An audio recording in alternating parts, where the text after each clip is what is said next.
کریم صلی اللہ تعالی علیہ وسلم نے فرمایا کہ میں نے خواب دیکھا ہے، کچھ لوگوں کو میں نے قمیضیں پہنے ہوئے دیکھا، کچھ کی قمیضیں ناف تک تھیں، کچھ کی پیٹ تک تھیں اور کچھ کی گھٹنوں تک تھیں۔ عمر میں نے تمہیں بھی دیکھا ہے، تمہاری قمیض تو پیروں سے ٹکرا رہی تھی۔ تو حضرت عمر کہنے لگے حضور خواب کوئی دیکھتا ہے، تعبیر کوئی بتاتا ہے، پر یہاں کمال یہ ہے کہ خواب بھی آپ نے بتایا ہے، تعبیر بھی آپ ہی بتائیں گے۔ حضور پھر بتا دیں اس خواب کی تعبیر کیا ہے؟ تو حضور نے فرمایا تعبیر یہ ہے کہ کسی کا دین ناف تک، کسی کا گھٹنوں تک، کسی کا پیٹ تک، اور عمر تو سارا ہی دین میں لپٹا ہوا ہے، تو سارا ہی دیندار ہے، سارا ہی۔ حضرت عمر فاروق رضی اللہ تعالیٰ عنہ آئیڈیل ہیں، ایک ہیرو ہیں۔ ان کی زندگی کے درجنوں پہلو ہیں، ہر سال ہم ایک پہلو بیان کر دیتے ہیں، کبھی عدل و انصاف پہ بات کر لیتے ہیں، کبھی نظام حکومت پر۔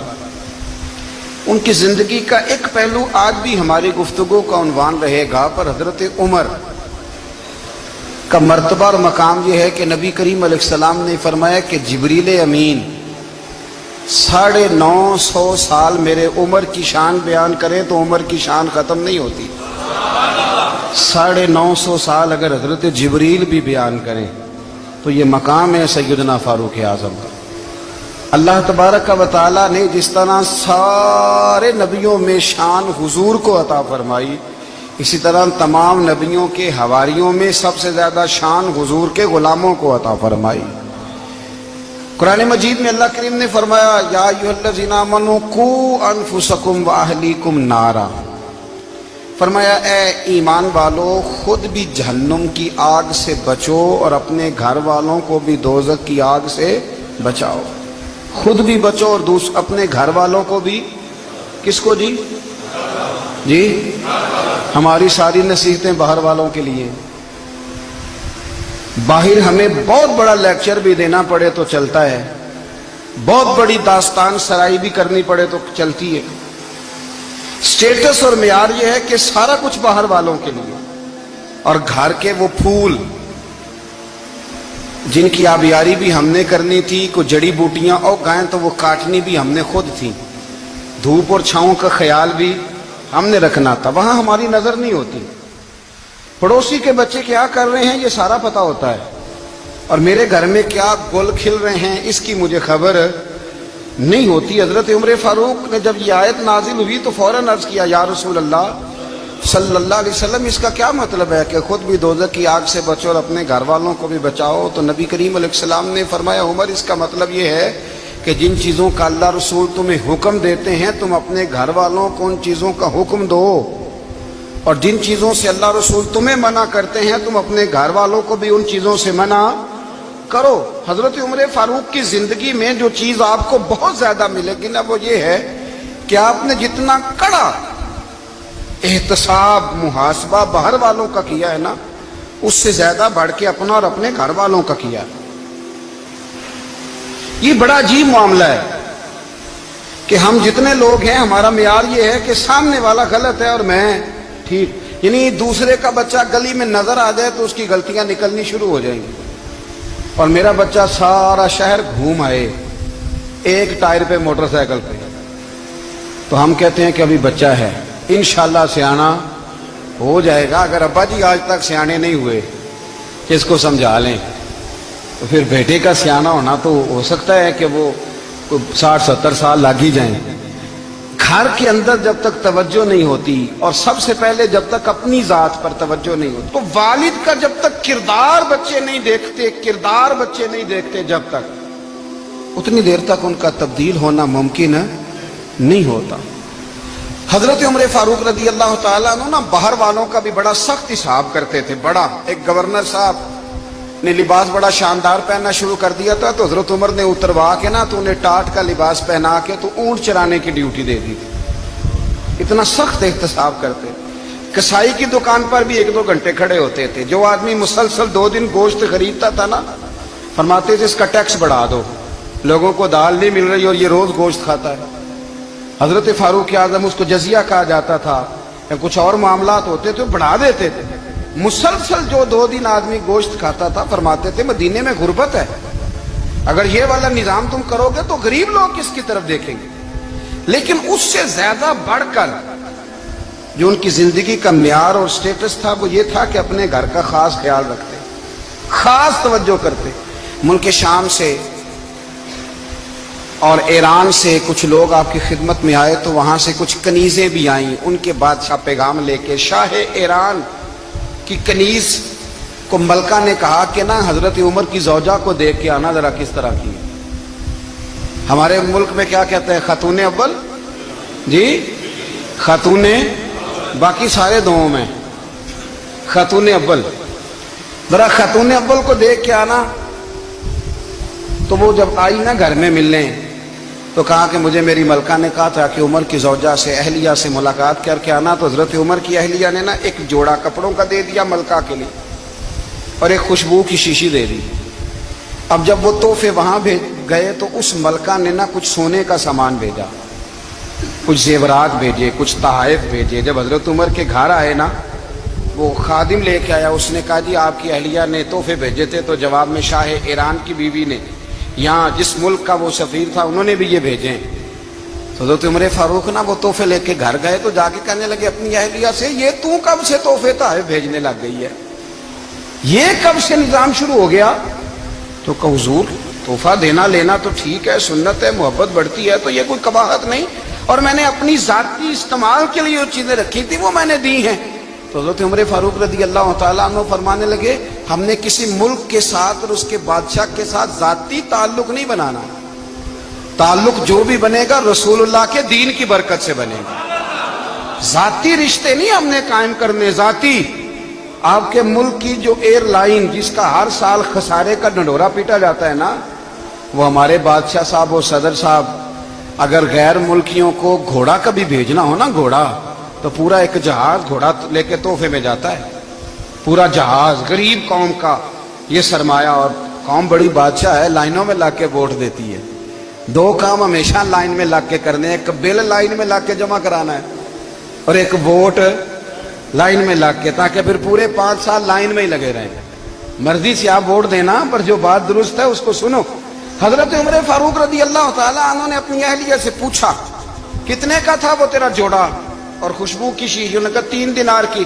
فرمایا یہ 3 دینار تیرے اور باقی جو تحفے آئے ہیں وہ تو خود کہہ، کیونکہ اس نے تیرے نام بھیجے ہیں، تو کہہ کہ میں مال غنیمت میں دیتی ہوں، تو کہہ میں مسلمانوں کو کہہ۔ تو زوجہ ہنس پڑی، کہنے لگی میں نہ بھی کہوں تو مجھے کہنا تو پڑے گا ہی، کہنا تو میں نے ہے ہی، کیونکہ سامنے عمر فاروق ہے، لہذا فرمایا کہہ دیتی ہوں میں نے دیا خزانے کو۔ حضرت عمر نے جمع کرا لیا۔ میں یہ کیا بات ہے، میرے گھر والے جو مرضی کریں، ان کا معیار زندگی جس طرح کا مرضی ہو۔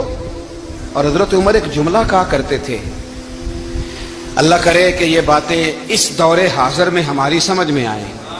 حضرت عمر فاروق رضی اللہ تعالیٰ عنہ اپنے بچوں کو فرمایا کرتے تھے کہ بہت آدمی کو بھوک لگی ہو نا، اور پھر اس کی پسند کا کھانا پکا ہو، جتنے شوق سے وہ اس کھانے کو دیکھتا ہے نا، فرمایا اس طرح پوری قوم اپنے بادشاہوں کے خاندان کو دیکھتی ہے، اس تیزی کے ساتھ دیکھتے ہیں کہ ان کے گھر میں کیا ہو رہا ہے، ان کا معیار زندگی کیا ہے، ان کا سٹیٹس کیا ہے۔ سیدنا فاروق اعظم رضی اللہ تعالی عنہ نے اپنے گھر کے اندر اپنے بچوں، آپ کے بچے دونوں کاروبار کے لیے مصر گئے تو وہاں کے گورنر صاحب نے لوگوں سے، ایک بہت بڑا قافلہ گیا مدینے سے مصر تجارت کے لیے، جاتے ہیں نا آج بھی قافلے کئی ملکوں میں، تو یہ گئے تجارت کے لیے۔ تو حضرت عبداللہ ابن عمر اور حضرت عبید اللہ ابن عمر، حضرت عمر کے دونوں بیٹے گئے۔ جناب عمر فاروق کے بچے جب وہاں پہنچے تو مصر کے گورنر نے نا لوگوں کو تعارف کرایا کہ یہ عمر فاروق کے بیٹے ہیں، یہ حضرت یہ چودھری کے بیٹے کو کون بتاتا ہے کہ تو چودھری کا بیٹا ہے؟ باہر والے بتاتے ہیں، گھر والے جی۔ اور سیٹھ صاحب کے بیٹے کو کون بتاتا ہے کہ تو سیٹھ صاحب کا بیٹا ہے؟ اور مالک کو کون بتاتا ہے کہ تو مالک کا بیٹا ہے اور یہ کرایہ دار ہے؟ یہ کون بتاتا ہے؟ یہ سوچ ہم دیتے ہیں بچوں کو، چودھری اور کمی کی سوچ، امیر اور غریب کی سوچ، مالک اور کرایہ دار کی سوچ، گھر کے مالک کی اور کام کرنے والے کی سوچ، یہ ہم دیتے ہیں۔ یاد رکھنا یہ ہم دیتے ہیں، یہ ہمارا مزاج ہے، یہ باہر سے نہیں آتی۔ تو کوئی شہزادہ ہے، تو سیٹھ ہے، تو نواب ہے، یہ سوچ باہر سے نہیں آتی، یہ اماں سوچ دیتی ہے، اماں، یہ ابا سوچ دیتا ہے۔ اور پھر جب تباہی اترتی ہے تو اس کے ذمہ دار بھی باہر والے نہیں ہوتے، گھر والے ہوتے ہیں، گھر والے۔ ہمارے بچوں کی طبیعتوں پر زیادہ نقش باہر والوں کا نہیں ہوتا، گھر والوں کا ہوتا ہے، یاد رکھیے گا۔ حضرت عمر فاروق رضی اللہ، بچے ہیں، شہزادے ہیں، وہ کاروبار کرنے گئے اور وہاں لوگوں نے بتایا گورنر صاحب نے کہ یہ فاروق اعظم کے بچے ہیں، امیر المومنین کے۔ لوگوں نے ان سے زیادہ مال خریدا، تجارت میں زیادہ نفع ہوا، ظاہر ہے کہ وہ آپ کے جو اللہ خیر کرے حکمران ہیں، ان کے کاروبار کتنے ملکوں میں ہیں، کس بنیاد پر ہیں؟ وہ صرف اس بنیاد پر کہ وہ حکمران رہے، ان کے لیے آسان تھا بڑے لوگوں سے تعلقات بنانا۔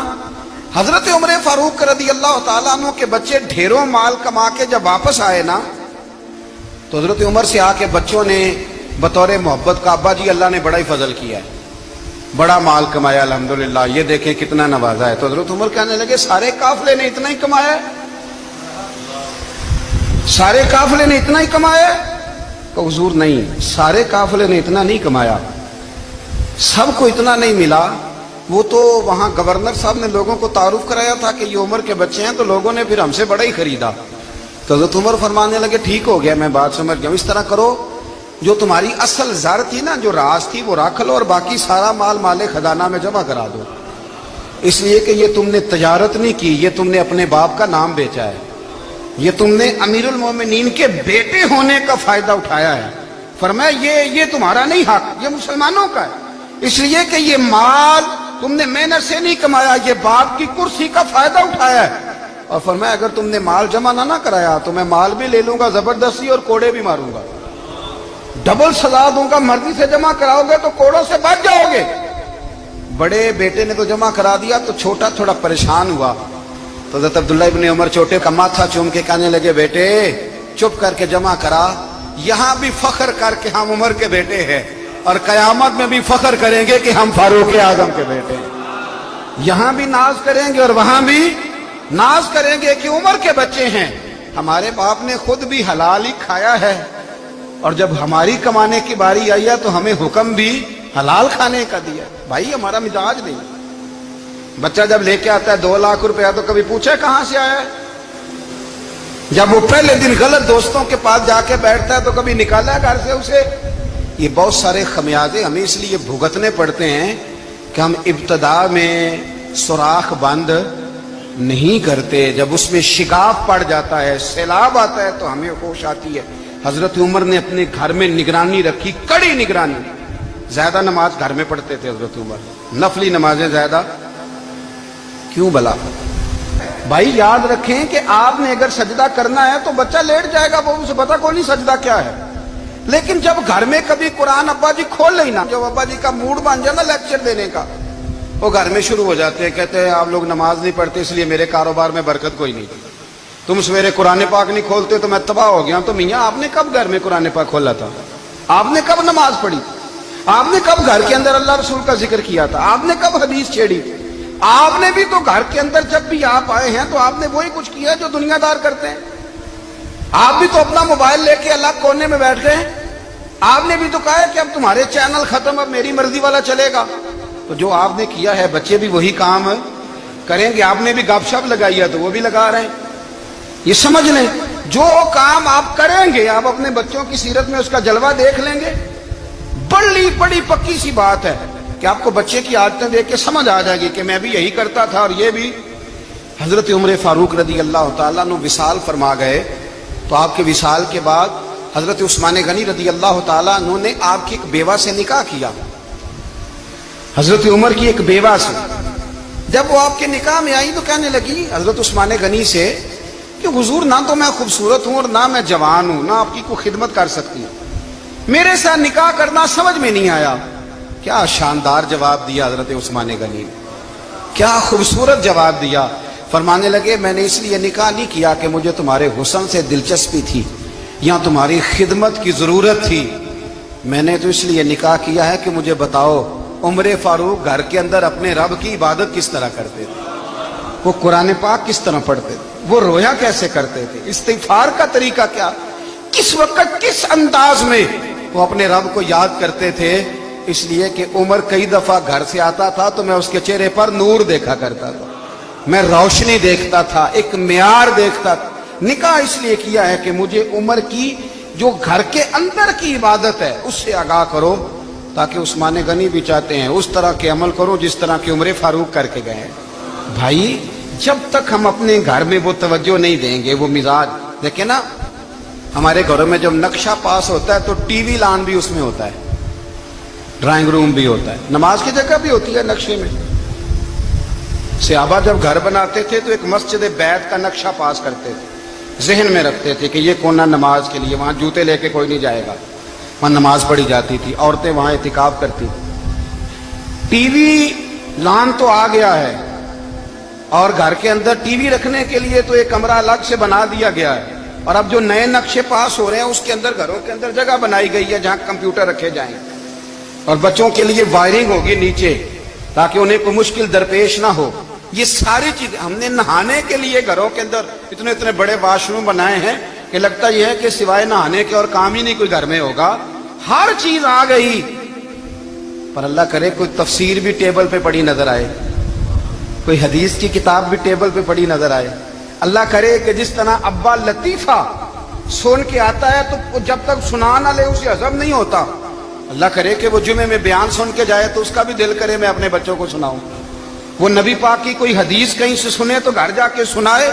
جب تک یہ معیار نہیں بنتا, آپ کیسے توقع کرتے ہیں کہ گھر کے اندر اللہ کی رحمتیں نازل ہوں گی؟ آپ یہ کیسے توقع کرتے ہیں کہ گھر کے اندر وہ معیار اور وہ مزاج بنے گا؟ حضرت عمر فاروق نے ذاتی زندگی پر جو توجہ دی, گھر والوں کے معیار پر جو توجہ دی حضرت عمر فاروق رضی اللہ تعالیٰ عنہ نے, وہ بھی بڑی دیدنی ہے. حضرت ابو موسیٰ اشعری کو نا آپ نے وزیر خزانہ بنایا, وزیر خزانہ. تو حضرت ابو موسیٰ اشعری کہتے ہیں کہ حضرت عمر کو شیخ خزانے میں رہنے تو دیتے نہیں تھے. ایک دن میں صفائی کر رہا تھا اس کمرے کی جس میں خزانہ رہتا تھا. ہمارے تو ملک میں جو جاتا ہے وہ صفائی کر کے ہی جاتا ہے, اللہ خیر کرے. اور خیر معیار بدلتا ہے. جو پچھلی حکومت ہوتی ہے وہ قرضہ اٹھاتی ہے, وہ باہر سے جاتی ہے تو قرضہ لے کے آتی, اور جو نہیں آتی ہے وہ کہتی ہے ہمیں پیکج مل گیا ہے. وہ قرضہ نہیں اٹھاتے, ان کو کیا ملتا ہے؟ یعنی پچھلی نے قرضہ لیا تھا اور ہم نے, واہ جی واہ کیا خوبصورت انداز ہے. اس کا نام بدل کے نا, انہوں نے قرضہ لیا تھا اور ہم نے, میں کہا بڑے شاندار سیانے بندے ہو گئی. اور اللہ تعالیٰ خیر فرمائے, ہمارے جو بڑے شاندار قسم کے دوست ہیں نا, شاندار, جن کا ادب سے نام لیتے ہیں, وہ عرب کے بادشاہ ہیں. ہم تو عرب خالی کہتے بھی نہیں, عرب شریف کہتے ہیں, عرب شریف. انہوں نے پتہ کیا کیا ہے؟ انہوں نے اس طرح کیا ہے کہ جو کشمیریوں کا قاتل تھا نا اس کے گلے میں میڈل ڈال دیا. یہی کام وہ کرتے رہتے. انہوں نے پہلے انہیں بلا کے مندر بھی بنوائے تھے, ہمیں کوئی شکوہ نہیں, ان کی زمین ہے, اللہ تعالیٰ توفیق عطا کرنے والا ہے. پر خیال یہ تھا کہ چلو کشمیریوں کے زخموں پر نمک نہ چھڑکتے, 2 مہینے انتظار کر لیتے, کچھ حالات سنور جاتے, کچھ تھوڑا انتظار. ہیں ہمارے دوست, ہمارے وزیر اعظم صاحب جب جاتے ہیں تو وہ پھولوں کا ہار ڈالتے ہیں ہمارے دوست. لیکن انہیں وہ حدیث یاد نہیں کہ نبی پاک علیہ السلام نے فرمایا جب میرے مومن کو تکلیف ہوتی ہے تو مجھے بھی گنبد خضرا میں تکلیف ہوتی ہے. انہیں نہ کشمیریوں کا خون یاد نہیں آیا, انہیں برہان بانی کی کٹی ہوئی لاش یاد نہیں آئی, انہیں 30,000 بیوہ عورتیں 30,000 بیوہ عورتیں یاد نہیں آئی, 30,000 بیوہ عورتیں جن کے سواگ اجڑ گئے, اور انہیں 1.25 لاکھ یتیم بچہ یاد نہیں آیا جو یتیمی کی زندگی گزار رہا ہے. اور اس کے باوجود بہت بڑے ذمہ دار ہے وہ. مجھے پڑھ لینے دو آج احمد فراز کا شعر. وہ ہمارے مکتب کوئی ایسا نہیں کہ وہ مولوی تھا, وہ غیر جانبدار تھا, پر مجھے آج پڑھ لینے دو اس کا شعر. ایک کلیجے کا درد ہے, پڑھ لینے دو. اس نے کہا تھا کہ پڑھتا ہوں تو کہتی ہے یہ خالق کی کتاب ہے, مثل یہودی یہ سعودی بھی عذاب, اس قوم کے بارے میں کیا لکھوں فراز, کعبے کی کمائی سے جو پیتے ہیں شراب, کعبے کی کمائی سے جو پیتے ہیں شراب, اس قوم کے بارے میں کیا لکھوں فراز. کہ کعبے کی کمائی سے جو پیتے ہیں شراب, میں خیال نہیں آیا تمہارا صرف دین یہ ہے کہ قبریں گرا دو, مزارات گرا دو فقط یہ دین ہے؟ کوئی نبی پاک کے روزے کی طرف منہ کرے تو اسے مشرک کہو، یہ دین ہے؟ اس کا نام مذہب رکھا تم نے؟ مذہب تو اس کا نام ہے کہ جو رسول اللہ کا نام لینے والا ہے وہ ہمارا یار ہے، اور جو نبی پاک کا نام لینے والا نہیں ہمارا اس سے کوئی تعلق، یہ دین ہے۔ حضرت عمر فاروق کی سیرت سنا رہا ہوں، حضرت عمر کی۔ حضرت ابو موسیٰ اشعری نے ایک عیسائی کو منشی رکھا تھا، اکاؤنٹ آفیسر حضرت ابو موسیٰ اشعری نے۔ تو حضرت عمر فاروق بول پڑے، کہنے لگے تمہیں مسلمان کوئی نہیں ملا تھا؟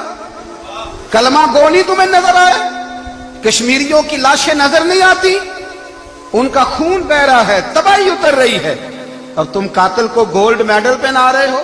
اور یاد رکھنا، جب مسلمانوں کی بچیاں روندی جاتی ہوں نا تو پھر اسلام امن کا درس نہیں دیتا، پھر اسلام جہاد کی بات کرتا ہے، پھر اسلام جہاد کی بات کرتا ہے، جہاد کی۔ وہ قومیں غیرت مند نہیں ہوتی کہ جن کے گھروں میں آگ لگی ہو اور وہ غیروں کو ہار پہناتی پھرے۔ اللہ کا کچھ خوف کرو، زندگی مختصر ہے، دبئی میں کتنے رہے اور کتنے چلے گئے۔ خدا را کچھ، خدا تم سے اچھے تو وہ نیو یارک کے رائٹر ہیں جو کم از کم اپنے کالموں میں کشمیر کی بات کرتے ہیں، تم سے اچھا برطانیہ کا وہ شخص ہے جو کم از کم BBC لندن پہ رپورٹ جاری کرتا ہے تو کہتا ہے کشمیر پہ ظلم ہو رہا ہے، تم سے تو وہ اچھے رہ گئے۔ تم نے بات کرنا تو دور کی بات، تم نے دشمنوں کے گلے میں ہار پہنانے شروع کر دیے۔ کل جب پوچھیں گے بلا کے تم کو اپنے سامنے، کیا جواب جرم دو گے تم خدا کے سامنے؟ بڑی تکلیف ہوئی، بڑی تکلیف ہوئی۔ وہ نا منصور حلاج کو پھانسی دی جا رہی تھی تو حضرت جنید بغدادی بھی آ کے دیکھنے لگے، تو منصور حلاج کہنے لگے بابا سارا زمانہ دیکھے پر تو نہ دیکھ، سارا زمانہ تماشا دیکھے انہیں تو پتہ کوئی نہیں نا، تو نہ دیکھ۔ عرب شریف والو، ٹرمپ اسے انعام دیتا تو تکلیف کوئی نہیں تھی، ملکہ وکٹوریا اسے انعام دیتی تو تکلیف کوئی نہیں تھی، پر تم تو نہ ایسا کرتے، تم تو اپنے تھے، تم تو کلمہ گو تھے، تم تو یہ ظلم نہ کرتے، تم تو یہ حرکت نہ کرتے، میں کہتا ہوں ٹھہر ہی جاتے۔ جانا نہیں دنیا سے، اللہ کے حضور حاضر نہیں ہونا۔ جب رسول اللہ قبر میں آئیں گے تو کیا جواب دو گے؟ خدا را، حضور نے فرمایا تھا گناہ روک نہیں سکتے تو دل میں ہی برا جان لو۔ ذالک اضعف الایمان، یہ کمزور ایمان ہے، کم از کم اتنی حد تک تو آ جاؤ، دشمن سے گلے تو نہ ملو۔ خدا را سمجھیں، ہمارا پہلا تعارف یہ ہے کہ ہم رسول اللہ کے غلام ہیں۔ اقبال نے کہا تھا وطن کا بت نہ بنانا، وطن کو بت نہ بنانا۔ اقبال کہنے لگے ان تازہ خداؤں میں بڑا سب سے وطن ہے، جو پیرہن اس کا ہے وہ مذہب کا کفن ہے، اس لیے کہ بازو تیرا توحید کی قوت سے قوی ہے، اسلام تیرا دیس ہے، اسلام تیرا دیس ہے، کیونکہ تو مصطفی ہے، تو نبی پاک والا ہے، مصطفیٰ والا، اسلام تیرا دیس ہے، تو مصطفی ہے۔ امریکہ میں جو مسلمان رہتا ہے ہمارا بھائی ہے، اور پاکستان میں جو مرزائی رہتا ہے اس سے ہمارا کوئی تعلق نہیں ہے۔ حضرت عثمان غنی نے اپنے چچا کے بیٹے سے کہا تھا کہ تو کلمہ نہیں پڑھتا تو تیرا میرا رشتہ کوئی نہیں، بلال حبش سے آیا ہے پر میرے نبی کا غلام ہے تو سگے بھائیوں سے بھی آگے ہے۔ ہزاروں قومیں وجود میں آئیں دہر میں خوش کو تر کے رشتے سے، پر ہم نے بنیاد دوستی رکھی یاد خیر البشر کے رشتے سے۔ اپنی ملت پر قیاس اقوام مغرب سے نہ کر، خاص ہے ترکیب میں قوم رسول ہاشم، کچھ خیال کرے۔ پہلا تعارف دین ہے، اگر دین نہیں تو پھر کسی وطن کی کوئی ضرورت، اس لیے کہ پاکستان کا تصور اقبال نے پیش کیا نا، تو اقبال کہنے لگے ان تازہ خداؤں میں بڑا سب سے وطن ہے جس کو تم بت بنا کے پوجتے ہو۔ ہمارا وطن تو ہمیں جان سے زیادہ پیارا ہے، پر پہلے پاکستان نہیں، پہلے اسلام، پہلے اسلام تیرا دیس ہے، تو مصطفی ہے۔ تو آمدہ برسر مطلب حضرت عمر فاروق رضی اللہ تعالی عنہ، حضرت سیدنا ابو موسیٰ اشعری کہتے ہیں کہ میں نے نا صفائی کی، مال غنیمت کی میں نے صفائی کی، تو ایک دینار مجھے نا کہیں پڑا ہوا مل گیا، تو فرماتے ہمیں اجازت ہوتی تھی کہ ایک آدھ دینار ہم اپنی مرضی سے کہیں خرچ کر سکتے۔ تو حضرت عمر کے بیٹا گزر رہا تھا، تو حضرت ابو موسیٰ اشعری کہتے ہیں میں نے صفائی کی تو ایک دینار نکلا، تو میں نے وہ ایک دینار نا حضرت عمر کے بیٹے کو دے دیا۔ میں نے کہا لو بیٹا اپنے چچا کی طرف سے تحفہ۔ تو گھر جا کے انہوں نے حضرت عمر کو بتایا کہ چچا نے پیسے دیے ہیں، چھوٹے بچے تھے، حضرت عمر نے حضرت ابو موسیٰ اشعری کو بلا لیا اور بلا کے فرمانے لگے میں تو تمہیں اپنا دوست جانتا تھا اور تو نے میری اولاد کو ہی دنیا دار بنانا شروع کر دیا، میرے بچوں کو ہی تم نے دنیا دار پیسوں پہ لگانا شروع کر دیا، میں تو تمہیں یار سمجھتا تھا۔ فرمایا تمہیں چاہیے تھا میرے بیٹے کو نصیحت کرتے کہ بیٹا پیسوں سے رب راضی نہیں ہوتا، اس کی رضا والے کام کیے جائیں تو رب راضی ہوتا ہے۔ اور فرمایا تمہیں کوئی اور گھر نہیں ملا تھا تباہ کرنے کے لیے، میرا ہی گھر ملا تھا، اٹھاؤ اپنا دینار اور خبردار آج کے بعد میرے بچوں کے ساتھ یہ والی نیکی نہ کرنا۔ اور ہمارا کیا سٹیٹس ہے؟ دوستی ہے اس سے جو تحفے زیادہ دے، جو بچوں کو خراب کرنے میں مدد زیادہ کرے، اس کے ساتھ یہ رہنا۔ حضرت عمر نے گھر پہ اور سب سے بڑھ کر اپنی ذات پہ توجہ کی۔ حضرت ابو مالک رضی اللہ تعالیٰ عنہ کہتے ہیں میں عمر کے پیچھے پیچھے ایک باغ میں گیا، اکثر اس باغ میں جایا کرتے تھے، اور عمر جا کے نا تو درخت کے نیچے بیٹھ گئے اور فرمانے لگے وہ امیر المومنین اللہ سے ڈر جا، ورنہ جس رب نے حکومت دی ہے وہ عذاب بھی بڑھا دے گا، ڈر جا رب سے۔ کبھی ساری زندگی حضرت عمر نے اپنا کوئی تعارف نہیں کرایا، کبھی نہیں۔ ایک بندے نے آپ کے سامنے تعریف کر دی آپ کی تو فرمانے لگے تو خود بھی ہلاک ہوا اور مجھے بھی ہلاک کر دیا، کیا ضرورت پڑی ہے میری تعریفیں کرنے کی؟ اتنی دیر میری تعریف میں لگائی، اللہ کا ذکر کرتا رب تجھے ثواب دیتا، حضور پہ درود پڑھتا تو رب تیرے اوپر رحمتیں نازل کرتا۔ کس چکر میں؟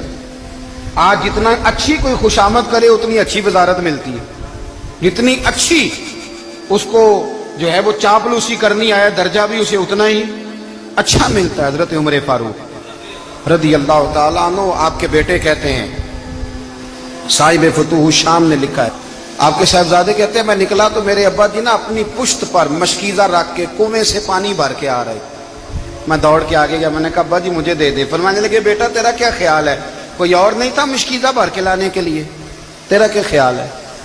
کہا ابا جی بڑے لوگ تھے پر آپ کیوں اٹھا رہے ہیں؟ فرمانے لگے نفس نا ذرا میرا بڑا ہو گیا تھا، اسے ذرا ذلیل کر رہا ہوں، ذرا اپنا محاسبہ کر رہا ہوں، یہ مجھے کہہ رہا تھا تو بڑی چیز ہے، تو میں نا ابھی مشکیزہ گھر رکھ کے آؤں گا، پھر تیری ماں نے مجھے کہا ہے کہ گھر میں لکڑیاں کوئی نہیں جلانے کے لیے، پھر میں جنگل سے لکڑیاں کاٹ کے لاؤں گا۔ اب میں امیر المومنین بن کے نا تو میرا نفس تھوڑا بڑا ہو گیا۔ اب یقین کریں ہمارا آزما خراب ہو جاتا ہے جب تک ہمارا تعارف صحیح نہ ہو، ہمارا تعارف ٹھیک نہ ہو، میں یہ ہوتا ہوں میں وہ ہوتا ہوں، چھوڑ مٹی دیں تے مٹی رہنا ہی، مٹی دیں تے مٹی دیں تے مٹی رہنا ہی، ایویں کادی بلے بلے اج مٹی دے اتے بندیا تے کل مٹی دے تھلے، مٹی دیں تے مٹی رہنا ہی، کادی بلے، مجھے پوچھ لو مجھے جان لو میرا نام لے لو، میں بھی آیا ہوں، میں بھی ہوتا ہوں، میرا بھی یہ تذکرہ ہے، میں بدکار پرانا خادم کسے در ملی نہ ٹھوئی، اے تے واصف یار نے نظر جو کی تھی تے واصف واصف ہی ہوئی۔ یہ تو بڑی بات کی بات ہے، تو بات کی بات ہے صاحب، ورنہ من نانم کے من نانم، جو ہم ہیں اس کا ہمیں پتا تو ہے نا بھائی۔ کبھی بھی یہ جو ذات کا چکر ہے نا میں بھی ہوں مجھے بھی، او بھائی یاد رکھو میں کون ہوں، یہ جو نام نمود اور یہ خواہشیں اور یہ جو وقار، یہ تو کمزور لوگوں کا طریقہ ہے، جس کو اپنا تعارف کرانا پڑ گیا اس سے بھی زیادہ کمزور کوئی ہے، فوٹو میں دکھاتا پھرتا ہے فلانے کے ساتھ فوٹو فلانے، تو کمزور بندہ یہ کام کرتا۔ حضرت عمر فاروق اللہ اکبر، حضرت عمر جیسا بندہ 24 لاکھ مربع میل کا حکمران، اور شاہ روم کو خط لکھ کے کہتا ہے میں منت نہیں کرتا میں حکم دیتا ہوں، اتنا تگڑا بندہ۔ جنگ قادسیہ کے لیے حضرت سعد بن ابی وقاص کو بھیجا، فتوح الشام پڑھ کے دیکھیں، حضرت عمر بڑے پریشان ہیں، اتنے دن ہو گئے کوئی رپورٹ ہی نہیں آئی، اب تو موبائل ہے نا تو ایک منٹ کی رپورٹ لیں آپ، بلکہ آپ ایک منٹ کی فوٹو لیں، آپ رپورٹ تو دور رہ گئی۔ حضرت عمر فاروق رضی اللہ تعالیٰ عنہ بڑے پریشان ہیں کہ قادسیہ میں حضرت سعد بن ابی وقاص کے ساتھ لوگ جہاد کرنے گئے، رپورٹ کوئی نہیں آ رہی، اتنے پریشان تھے کہ باہر نکل کے نا اس رستے پہ بیٹھ جاتے جو رستہ قادسیہ کی طرف سے آتا تھا، اس جو بھی آتا جاتا پوچھتے جنگ کے کیا حالات ہیں۔ ادھر جب اللہ نے فتح دے دی نا تو حضرت سعد بن ابی وقاص رضی اللہ تعالیٰ عنہ نے نا ایک قاصد کو خط دے کے بھیجا، کہنے لگے عمر کے پاس جاؤ، انہیں اطلاع دو کہ الحمدللہ اللہ نے اسلام کو فتح عطا کر دی۔ یہ حضرت عمر کو جا کے دینا، وہ بڑے پریشان ہوں گے۔ وہ جو اس زمانے میں اس طرح ہوتا تھا کہ کئی دور دور سے صحابہ جو دوسرے شہروں کے ملکوں کے رہنے والے ہوتے تھے وہ بھی آ کے شامل ہو جاتے تھے جہاد میں، کوئی ایک دفعہ مدینے آیا، کوئی 2 دفعہ آیا، پھر اپنے اپنے علاقوں میں بہت سارے لوگوں نے